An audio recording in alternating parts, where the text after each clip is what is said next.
Welcome to the Anxious Creative Podcast. I'm your host, Dawn Bradley, and I am so excited that you're here. I have another awesome episode for you today with my special guest, Jodie Brown. She has been a student of mine. She's gone through all of my programs. She is now in my mastermind. She has changed her business completely over the last year, and in the middle of a pandemic, switched gears and is now helping hairstylists with social media. And so I know you struggle with social media. I know sometimes it feels like a curse, a thing that we have to do. Like, we got into this industry to be hairstylists, to make people feel beautiful. And now we have to be photographers and content creators. And it just feels so overwhelming. So if you've ever felt that overwhelming of I don't know how to do this, where do I go? You're going to want to dive into this episode today. It is so good. So let's get right to it. Buckle up, friend. We're in for a wild ride.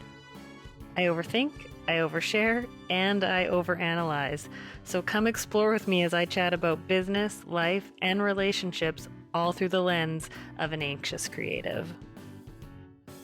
All right, welcome back to the Anxious Creative, guys. I have one of my favorite people on the podcast today. If you've been a listener for a long time, you've definitely seen her on the podcast. We've got Jodie Brown in the house. Hey, thank you for having me back. I'm so excited to have you back. Last time you were on, we talked a lot about your journey in in the hair industry and in business and taking Rock Your Business. And I think we touched a little bit on what you're doing now, but we didn't go as much into it. So why don't you tell everyone a little, if they haven't heard the last podcast episode, a little bit about yourself, your time in the industry, and what you're up to these days. Yeah, so it's definitely come a long way since last time we chatted. I think I was in the baby stages of getting into business last time. So I'm Jodie. I am a 15-year hairstylist veteran. I grew up in a salon. My mom was a hairstylist, so I've lived and breathed this industry since I was born, basically. And then I've always been really interested and nerded out on the marketing side of the hair industry and specifically social media and Instagram. So when the pandemic hit and I kind of had the white space to create something new, I launched my education and coaching business. And so for the last, I guess, just about a year now, I have been helping other creatives come up with Overwhelm free marketing plans centering around Instagram. So yeah, I love that. And I like the part where, and I kind of want to tell the story without telling the story, where you were at one of my classes last March and you were here. I had everyone say what's one thing you really struggle with? And it was in that moment where you're like, all these people struggle with the thing that I don't struggle with. Yes. So, and it's so funny because we always talk about, I know a theme that we both talk about is stepping outside of your comfort zone. And for me, it was being limited by other people's comfort zone. So I'd always had this idea that I would love to help people with social media because I enjoy it so much. And it always seemed more like just an extension of a creative outlet to me. And I'd always heard, oh, Instagram's not really a job. It's way more secure in the hair industry. And so when I came to your class and I heard all of this, and this was a room of really talented, successful hairstylists. This was not beginners in the industry. So to hear that everyone had been struggling so much with showing up on social media and it felt like such a heavy task, that was the moment that I was I think that I can really help people and take some of that overwhelm and stress away. So yeah, it's a very full circle. And it's such oh my gosh, what a way that you can help people. I love that you want to help people feel excited about it. And so it's been a year since then when you were kind of I think I want to do this. This is another way I want to help people. What is your business now? What's going on now? Well, I mean, it's pretty exciting. I have been able to help dozens of I haven't counted, but it's been lots and lots of people that have gone through both my one-on-one coaching and then my programs. And it's just been incredible. In this past year, the impact that I've been able to make has been so exciting. And then, I've been able to fully replaced my behind the chair income too, which is huge. So for me and my family, it's been amazing. So yeah. That's And awesome. So tell me, like, what exactly break, like you said your one-on-one coaching. What do you do to help take that? Because I know like Instagram, and it's mainly Instagram, right? yes, Like Instagram is such a, it's, we didn't become hairdressers to become photographers and to become content creators, but that's kind of part of it now. What totally. is a little bit like, what does that look like to work with you? So I think the first thing that I always like to do is almost, because sometimes we get in our heads that it's this mindset around it being like an additional task and something that's really that we're not excited about. And for me, You I like to have to reframe do. it. Yeah, exactly. And like, so I always think about how, like, before social media, as hairstylists and business in general, marketing ourselves to our ideal clients was way harder, way more expensive. And I don't actually think that it was possible to target people in the way that we do now.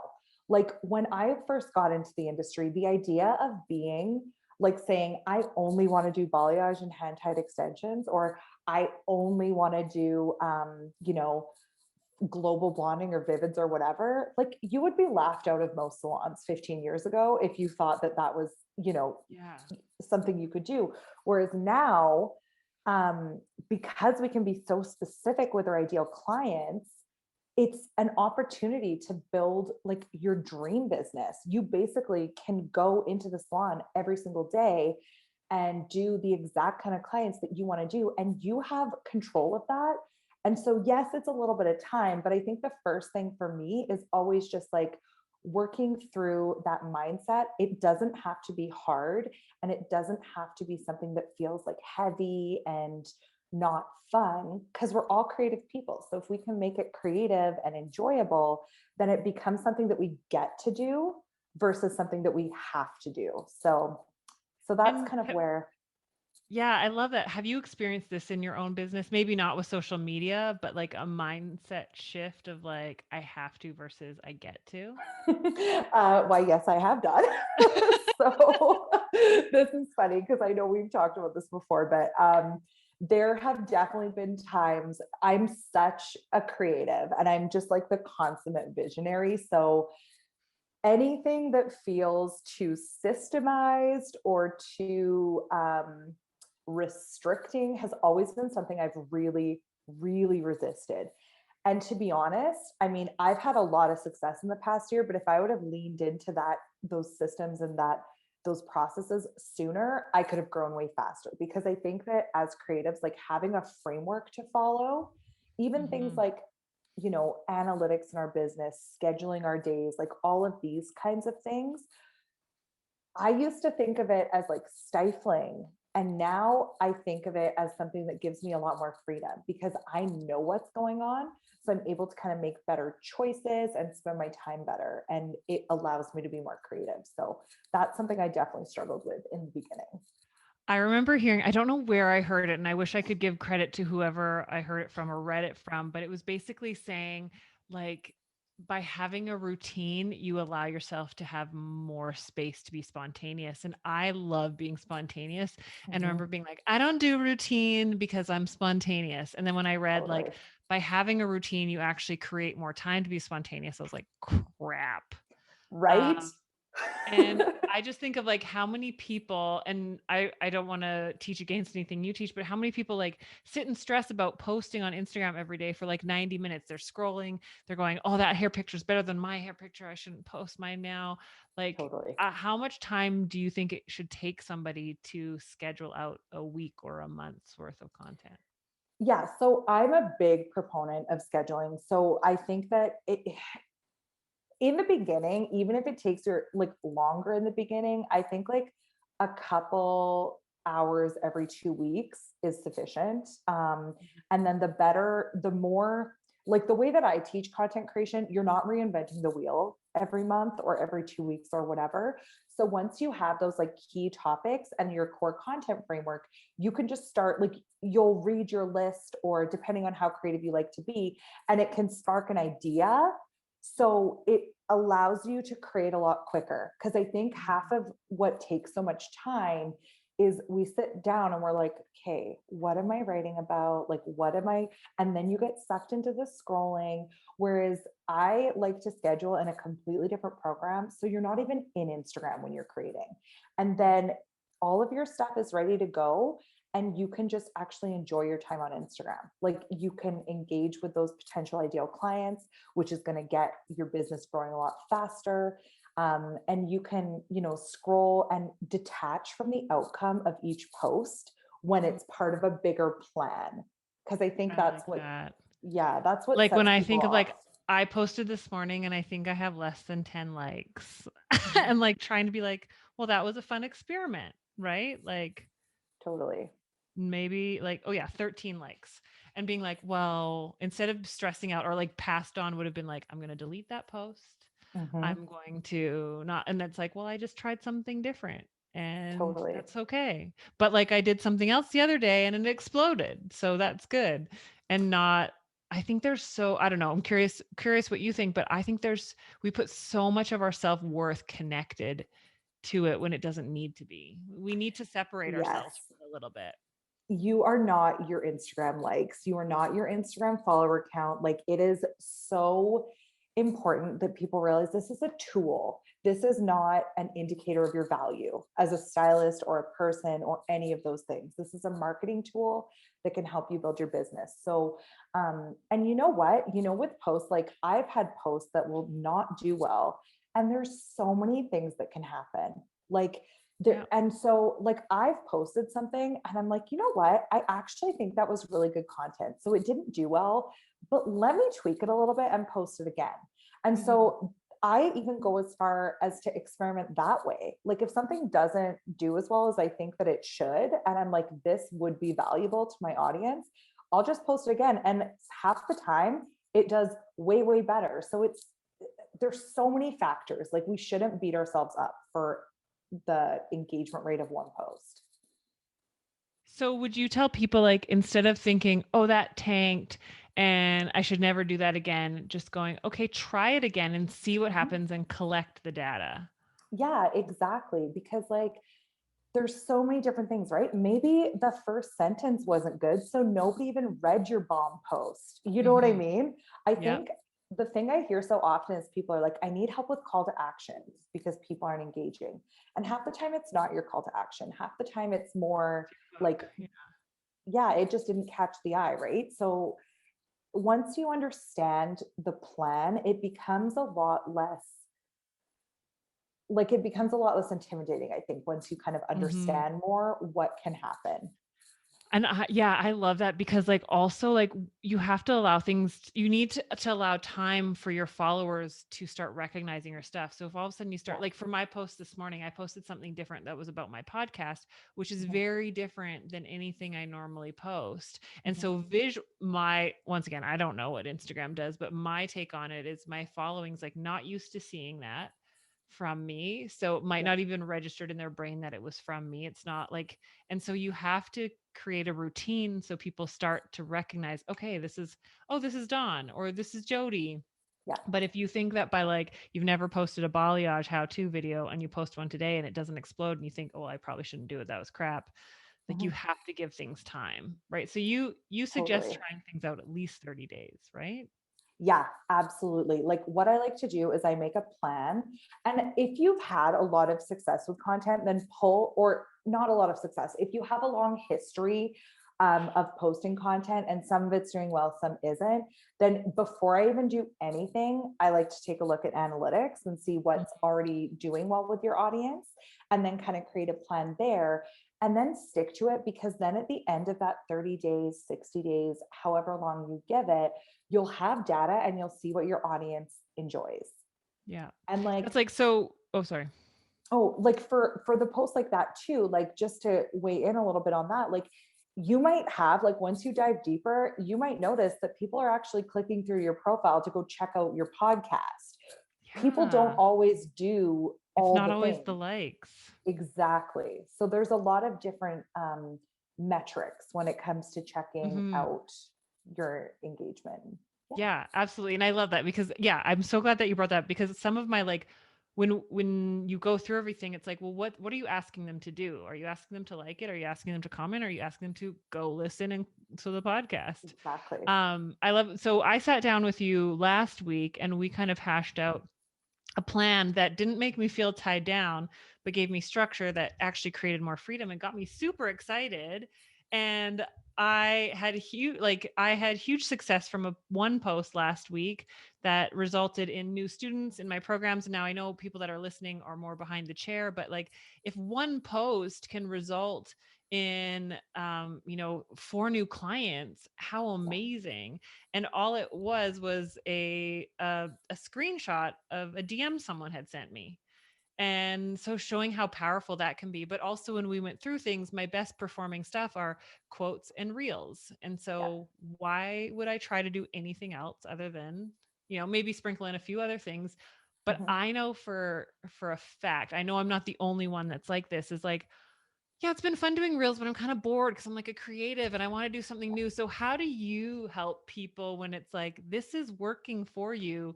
I know you're bored, but it's working. Like, how do you get people past that part? Ooh, so the first thing I always like to say is people are like, won't it sound like I'm super repetitive? And I immediately like to replace the word repetitive with consistent. Because Mhm. if you just make that, again, it goes back to that mindset, right? Like, I think sometimes we just beat ourselves up because we're like, oh, people are going to get bored just because we're bored. It's like when you watch your favorite show. I've watched my favorite show probably like 15 times and I just keep watching it. And it's not like I'm like, oh, like I can't believe this is on again. I still enjoy it. So if you're creating content that people really like, it's not like they're going to get like irritated that you're repeating it. They're going to be excited to see what you're creating. So there's tons of different ways that you can experiment, but I'm a big proponent of not like throwing the baby out with the bathwater. Like I think if something's working, there's always ways to tweak and change without totally reinventing the wheel. I couldn't agree with you more. And yeah, like realizing like how can I, instead of trying to restart something from scratch, like, okay, that worked, but I'm bored, let's do something new, being like, that worked.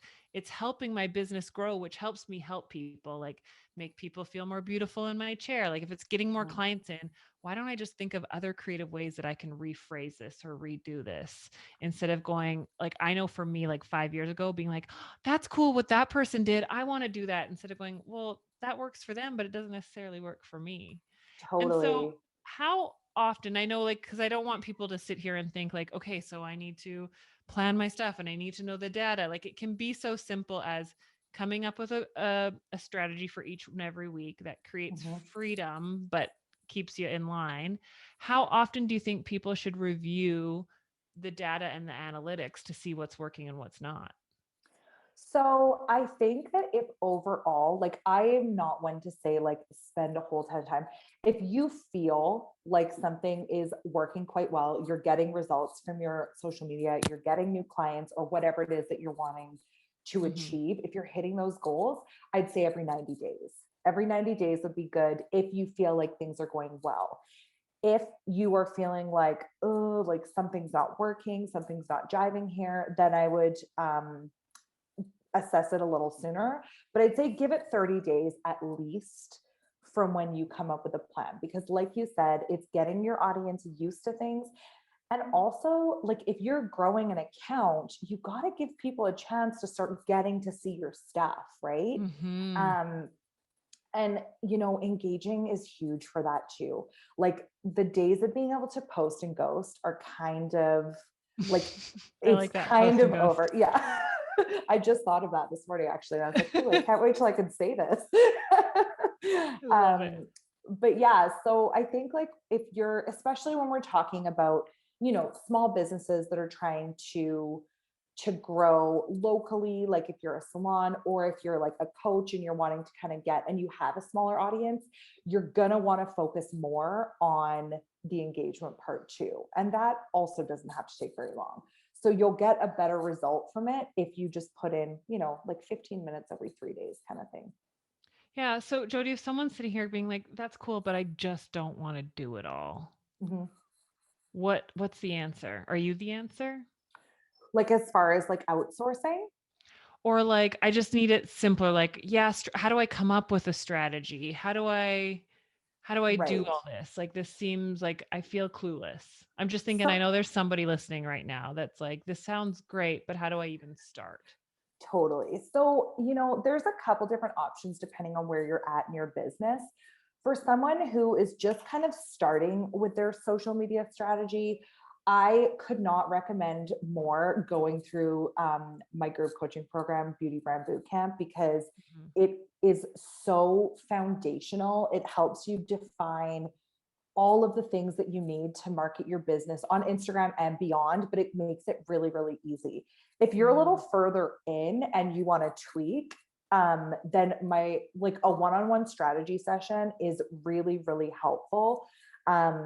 Because that way we can go into it together. It's like renting a marketing department for 90 minutes. Like we can kind of go in and you come away with a custom strategy. So I it was really important to me to be able to help people where they were at. Yeah. So that's why I kind of created a couple different levels of What are offerings. some of the results people have gotten from going through Beauty Brand Bootcamp? So it's a group atmosphere. You were saying Yes. that you walk them through things like where do they need to be at? What are they struggling with when they join, and what do they walk away with? So Beauty Brand Bootcamp, I've had people in there that are literally just starting. Like on my first round, one of my students got her license while we were doing Beauty Brand Bootcamp. What? So that was super exciting. All the way up to like salon owners who have chair renters or employees. One of the coolest things was the last round I did was in October of last year. So one of the people that went through my program, she was a salon owner actually in my area. And after she went through the program, we had another shutdown. So she booked a couple sessions because she completed it. And we were able to set up an online store. We were able to completely keep her Amazing. business afloat while it had to be closed during a pandemic. So that was that was so I was so excited to be able to help her through that. So yeah, there's I been sorry, I was just gonna say I love that. Like, isn't that the yeah, most rewarding feeling ever to be able to go, okay, this is something that comes natural to me. How can I help it for other people that don't come natural? a hundred So percent. yeah, what this is just kind of off topic because I like to try to ask everyone this. And we're completely shifting gears. If you had to pick one, nachos or nuggets? Oh, you know what? I think this is so hard. And I feel like I'm going to answer it differently than I did last time. Did I ask you that on the podcast last time? I think we talked about this in DMs. I think this was the Okay. start of it actually, because weren't you saying something? And I was like, well, what would you pick though? Yeah, I think that was it. Yeah, yeah. Let me see. I think I would have to pick nachos. Oh, okay. I would pick Yeah, nuggets. I know. I figured you would. I love it. So, okay, I just had to take that little, what was it? Someone told me today, sometimes your brain just needs to go to the off-leash park. And I was like, yep, that's totally it. I just need to That's like go brilliant. somewhere else for a little while. How important do you think Instagram is to a beauty business? Do you I think people have to use it? I I know mean, this is a trick question because you obviously this is your business and your livelihood, but so here's what I'd say about this. Do you have to use it if you already have a successful business and you have another way of attracting people and like you are prepared to spend money on marketing and it's still working? No, you don't have to. Do I think it's a huge missed opportunity? 100%. Like yeah. even if you completely outsource it, it's still going to be cheaper than any other form of advertising.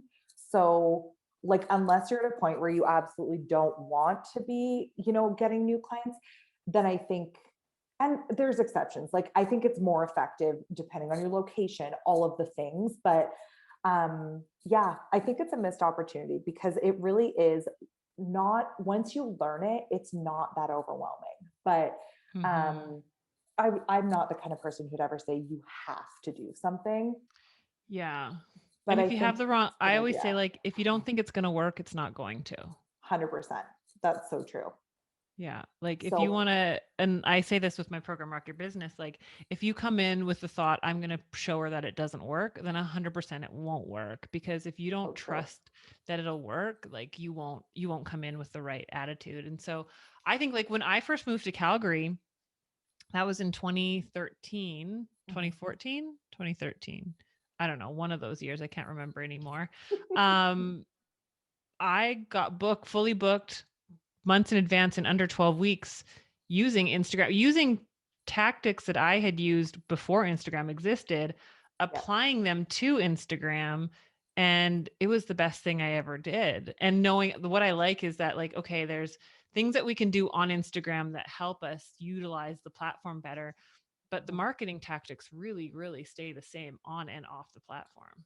100%. And I mean, especially now, like with the climate that we're in, it's a little bit less comfortable to walk up to someone on the street and hand them a business card, right? So if that's something you would have done pre, all the things that are happening, like you said, you can apply a lot of the things that you would do prior to Instagram to Instagram. So yeah, I just think it's a really, like, I just had such amazing results with it.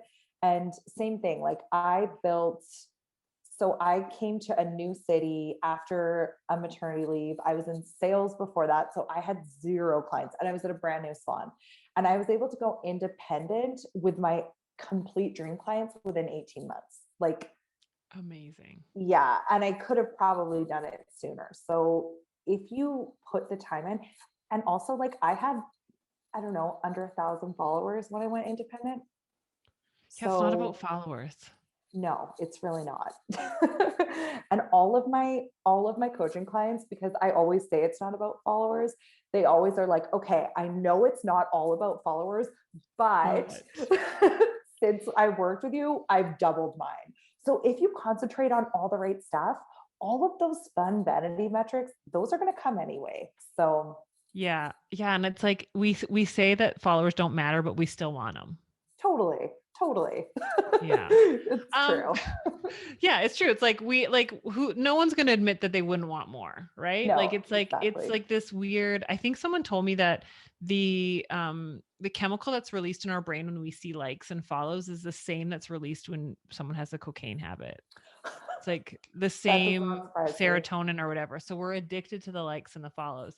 Yeah. So Jodie, if people are like, oh, Jodie is like my cup of tea. She sounds like someone I want to get connected with, and I want to know more about all these things that she offers. Where can they find you? Where can they connect with you? Where can they become friends with you? They can totally become friends with me over on Instagram. You might have guessed. So you're like, I don't care about the followers, but follow me. And also there's, I do have a podcast as well where I talk a lot about, mindful marketing for hairstylists. So that's over at the Hairstylist Rising podcast. So where can they listen to that? On iTunes, Spotify, anywhere you can listen to podcasts.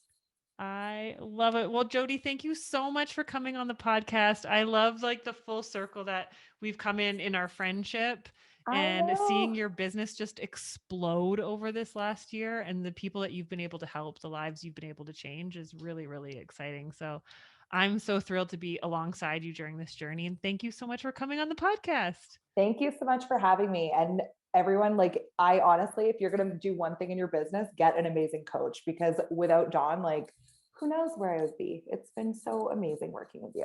Oh, and it's been like, I think it was like September of 2019. Yeah. When we got connected. That's crazy. Who knew? A lot can happen. Yeah, I love it. Okay, well, thanks so much, everyone. If you are listening to this, if you're at the gym or you're on your phone or wherever you're listening to this, take a screenshot, put it in your stories, tag Jodie and I, let us know that you are listening. We want to connect with you more. Thank you, Jodie. And I'm sure we'll see you on the podcast again sometime soon. Thank you so much for having me. All right. Isn't Jodie freaking phenomenal? I am so impressed with everything that she has accomplished this last year, growing her business outside behind the chair, helping other hairstylists with the things that come naturally to her. Isn't that what this world is all about helping each other out. So go ahead, shoot her a DM, tag us both in your stories if you take a screenshot of this podcast. And did you know that you can watch this episode over on YouTube? Or over on my website, sorry. You can go watch it at dawnbradley.com/podcast. Go check out the blog post with this episode. And if you enjoyed this, go ahead and leave a review, subscribe to the podcast. That is the best way that you can say thank you to me and to Jodie for this episode. If you've got questions about programs of mine or other free education, go ahead and check out the description in below this podcast. Wow. In below, you know what I'm saying. Go check out the description. If you're watching this on my blog right now, we've got lots of different options for you to dive in to more free education or some of my paid programs if you're looking for that as well. So once again, friend, thank you so much for being here. I appreciate you. I'm excited for you to grow your business stress-free. And we'll see you back here, same time, same place next week for an episode you are not going to want to miss.